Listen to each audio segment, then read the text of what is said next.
Hello and welcome to the second WebTMS webinar. I'm Richard Crooks and I will be taking you through a quick demonstration of the Custom Report Wizard, which allows you to make your own list reports in the WebTMS system.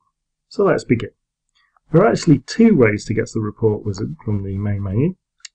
First is the Report Wizard button over here on the right of the main menu and in the Wizard section. And as you can see, if I click on it, it takes me to a screen. And this allows me to choose which module I wish to use, and it will allow me to create a report for a given module. However, I'm going to create my report from the actual module itself, so I can also show you the report with data in. So going back to the main menu, I'm going to go to the Trademarks module, and I've already performed a search and received some records. Because I've only found a few records, I'm going to click Print All.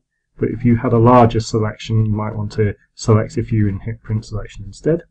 So I click Print All. This screen should be familiar to most people, and if we scroll down, we see this Create Amend Reports link.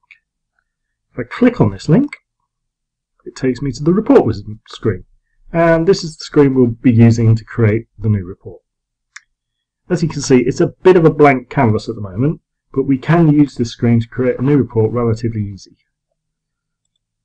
The first thing to do is to give the report both a title, which will appear on the report itself, and a name, which is the text that will appear on the report list.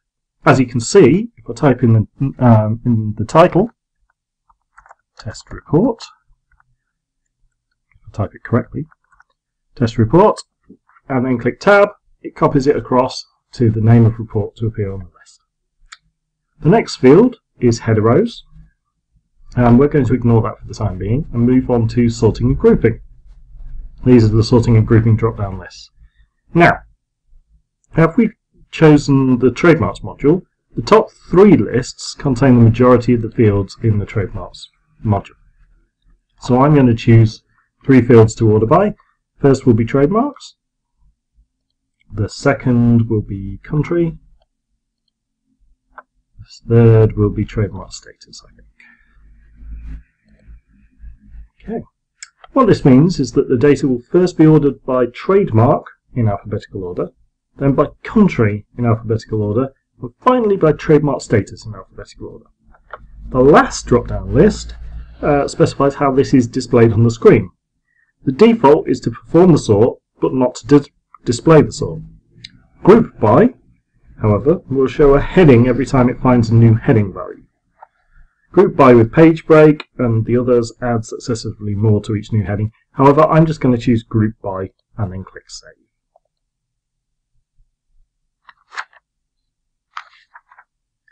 As you can see, it has added the first ordering field as the heading, and it's always the first order that is used for this. And it's put it up here as this blue heading here. Now, however, we're ready to add fields to the report. By far and away the easiest way of doing this is by using the Field Wizard. So I'm going to click that button now. This screen opens up, and this screen allows you to select fields for the report by just selecting them from the drop-down lists on the left here. So I'm going to go through and do that now. We're going to have trademark. We'll have country again. And trademark status, because it makes sense to have our ordering fields in there. Then I'm going to choose the application number, the application date, registration number, and the registration date. As you can see, it also shows you what the header label is going to be. So I'm actually going to go right ahead and change this already. I'm going to change the application number and registration number ones to be slightly shorter. So we just make the changes here.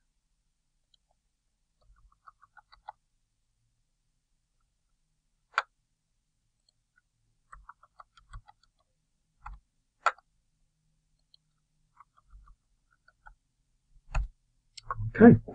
Now if I click Create, it will actually put these fields into the report for us. Okay, so there you go. Headers have gone in up here, and the data is in here underneath. So if I click back, and actually click on the name of the report, we can see the report with data in. There we go. This is obviously a very quick way of creating a simple report. To be honest, this is usually all that you're going to need. However, you can actually do a lot more with the report wizard. So if I go back to the report edit, and I choose the report from this list, and then click select, I can select the report and edit it. So let's assume that we want to add a second row of information to this report. Now, I could add these one at a time using this asterisk button down here, but it is again far easier to use the field wizard. So that's what I'm going to do. So, opening it up again, I can see this data row setting here, and if I change this to 2, it changes it for all of the entries. So now I can select some fields. I'm going to have client. I think I'll have agent. Owner makes sense. It's the owner of the trademark. Trademark image. It's always a good one. And finally, notes. And then we click create. Before I run the report though, I want to increase the width of this notes field. If we just put the entirety of the notes into that field at the moment, it would be far too small to see properly on the screen. So if I click this triangle button here, I can actually edit the field. And I'm going to change the width here to 30% and then click save. Once I change the width to 30%, however, we can see there's an error. The notes field hasn't actually changed, as we've got to tell it how many fields from the above line it should be spanning under. So it's stretched out to 30%, but it's also stretched the field above up to 30%. So what we need to do is edit it again, and we need to change this column span here to 3, because we know each of the columns above is 10%. Okay, so if I save it now, and then close it, you can see that the field has been correctly stretched out. Now, if I head back and run the report with data in, you can see that the notes is being stretched out correctly, and also the TM logo field has been brought in and has put the image in. As can be seen, the field wizard can allow you to very quickly put a large number of simple fields onto the report. However, what if you want to add something like the list of goods or the list of actions? Well, let's go back to the report and take a look. So again, I go create amend reports, choose the report from this list, and hit select. So, if we want to add some more fields to this, you can't add subreports using the field wizard, so you have to use this asterisk button here. So, if I go to this third button, this third row, I find another asterisk button, and if I click it, the Add New Field screen appears. Now, I could use the current setting to add a new data field, but what I actually want to do is add a subreport, as you could have more than one action or goods entry for each record. So first, I drop the field type down to subreport, and then click save. And you'll see that the screen reloads and changes slightly. Now what I can do, using this, I can choose the subreport that I want. I'm going to choose actions, although you can see that there's a lot of other subreports we could choose. I'm also going to change the width to 30, so that it's a bit stretched out, and change the span to 3 so it fits underneath the columns above it correctly. Then we click save and close. And as you can see, the subreport has been entered. But before I go on, I'm going to add the goods next to it first. So I click on the asterisk button again, change the field type down to subreport, and click save. Then I'm going to choose the goods subreport from here. I'm also going to increase the width and the span because the goods could be very large. So I'm going to change the width to 40% and the span to 4. Because we know on the top line each column is 10%, and we know on the second line notes is 30% and col span 3, and the one before it is 1 col span. So I click save, and I click close, and you can see that our report design now looks like this.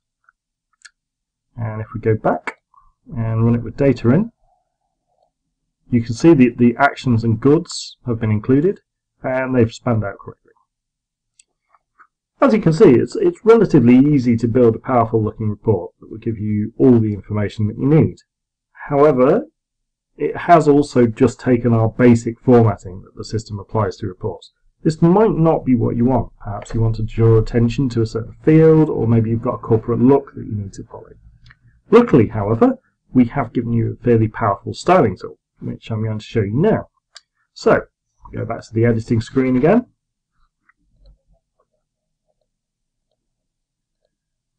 And let's assume we want to make the name of the trademark more obvious. That's a usual one. To edit a field, we click on this triangle button next to it. And as you can see, the Edit Field screen opens up again with the data for this field entered. At the top, you can see the trademark name with another Edit button next to it. This Edit button allows you to alter the style of the field. So we're going to click that now. And here's the screen where you can change the style of the field. The entries in these fields are mostly basic HTML commands, so if you know any HTML, that can help you. And there's lots and lots of websites on the internet that can help you with that. However, I'm quickly going to go through the fields here. The first, face, is the name of the font. So I could add a different name here, like Times New Roman or even Wingdings if I wanted to, but I'm going to add Calibri. Size is the size of the text, which can be specified in pixels, in points, as this one is, or in a HTML size. I'm going to choose a HTML size, however, and I'm going to put in XX large. Colour is the colour of the text.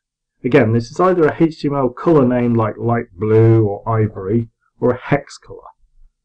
Hex colours are a lot more complicated as they're made up of 2 numbers representing red, 2 numbers representing green, and 2 numbers representing blue, with those numbers ranging from 0 at the lowest up to F. Yes, I do realise we don't normally count up to F. So bright red would be hash FF0000. However, I'm going to choose a lighter green, which is hash 33CCBB. Hex colours are very versatile, and you can match pretty much any colour you'd need to with a bit of practice. Style is either normal or italic, so I'm going to change that to italic for the time being. Weight is either bold or normal, and I'm going to leave that bold at the moment. Background colour is either another HTML or a hex colour, same as the font colour above. This time, however, I'm going to put a HTML colour in, and I'm going to choose crimson. Finally, we have border. Border is a bit more complicated, as it's effectively a fully functioning CSS field. Again, there's lots of HTML sites that can detail the various settings for the border values. However, normally what you want to do is just put a simple black border around the field. So that's what I'm going to add now. And the code for this is 2px space solid space black. Okay, so I'm now going to save the field. Now I could press test and view the result, but instead I'm going to press save. As you can see, the edit field page is updated, and we can see our incredibly ugly trademark name field. Click save and close again. You'll see that the report gets updated, and you would definitely notice the trademark field now. The last thing that you might want to do is add your corporate logo to the title of the report. The image has to appear on the right hand side of this text, and the image needs to be on the internet already somewhere. So you take the address of the image, and in the title field type capital I equals, with no spaces, and then the location of the image. Now I've already got mine set up, and I'll be adding the WebTMS logo here. If I click save, you can see that the image has been uploaded to this report up here on the right hand side. So if I save the entire report and then go back and run it with data in, you can see the results of our labour. Obviously it's a little bit ugly because there's an enormous red and green block over here, but it gives you a good idea of what you can do. And there we go. That is how you create a custom report in WebTMS. If you have any feedback about this webinar or want to suggest any subjects, you can send those through to richard@ippo.com. That's richard@ippo.com. If you have any feedback about this webinar recording, please also feel free to send that to the same place. I hope you found this useful, and hopefully we will see you again in the near future. Finally, if you have any questions about anything you saw in today's webinar, or wish to add any other comments, please use the comments section below this video. Thank you.